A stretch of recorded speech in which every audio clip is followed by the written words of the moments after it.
Jusqu'au verset 13 jusqu'au verset 17. Quelqu'un pour lire pour nous. Ça va nous aider. Parce que je voulais te décrire quelque chose. Ta beauté peut détruire ta nature. Ta beauté peut détruire tes relations. L'orgueil se trouve au milieu des chrétiens. Parmi les chants, il y a l'orgueil. Parmi les artistes, il y a l'orgueil. Parmi les pasteurs, il y a l'orgueil. Parmi les hommes de Dieu, il y a l'orgueil. Il y a l'orgueil. L'orgueil est partout. C'est elle qui chante bien. Quand elle chante, le public est mouvementé. L'onction descend. Maintenant, elle fait plus répétition avec nous. Non, maintenant, je suis plus dans la même classe avec vous. Maintenant, quand elle prend le micro là, il faut la voir s'arrêter d'abord. Il faut la voir se chauffer d'abord. Quand c'est comme ça, tu retires ce que tu as. Il te fait tomber par terre. Il te brise. Il te presse. Il enlève le jus qui est en toi. Maintenant, tu deviens pâle. Maintenant, tu deviens faillible. Maintenant, tu n'es plus considéré. Tu chantes, on n'entend plus. Tu chantes, on ne comprend plus.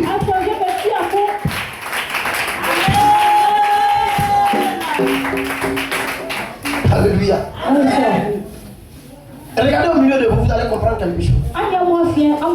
Regardez au milieu de vous, vous allez comprendre quelque chose. Amen. Ça va? Est-ce que je peux choquer quelqu'un? Hein? Je peux blesser quelqu'un? Amen. Après, on va aller à l'hôpital pour soigner. Gloire à Jésus. Gloire à Jésus.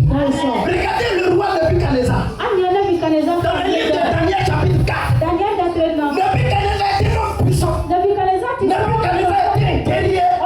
Nebuchadnezzar était quelqu'un, on ne peut pas avec lui. Dieu l'a placé comme roi. Mais son orgueil a fait que Nebuchadnezzar est tombé par terre. Dieu l'a transformé en animal. La petite Dieu l'a transformé en animal. Son corps était un animal. Son corps était un animal. Et sa tête était une humaine. Il mangeait les herbes de la forêt. Nebuchadnezzar dormait en brousse pendant 7 ans. Aujourd'hui à ton tour, est-ce que Dieu t'a transformé en animal? Oui, Dieu t'a transformé en animal. C'est parce que toi tu ne sais pas. Mais Dieu lui sait qu'il t'a transformé en animal.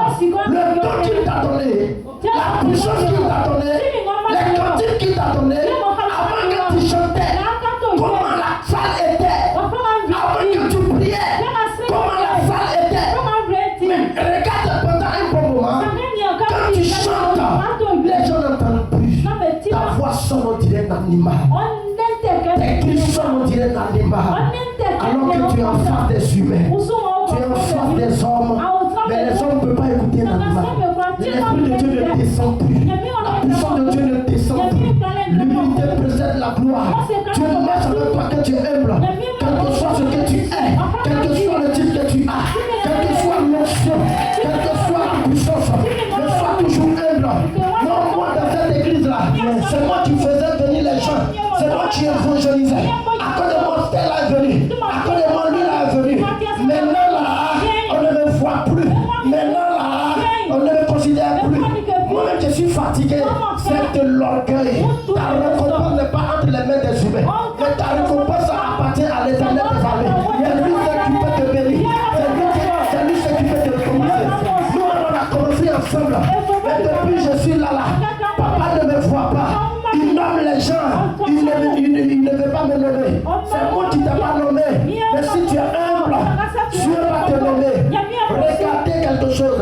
Dans le livre de 1 Samuel 16, à partir du verset 7, la Bible dit, lorsque Samuel est arrivé, il a failli consacrer Eliab.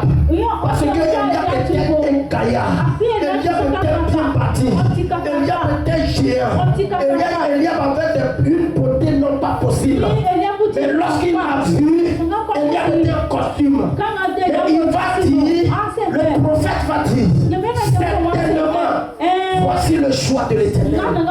Quand il a voulu le consacrer, Dieu lui dit, je l'ai pas.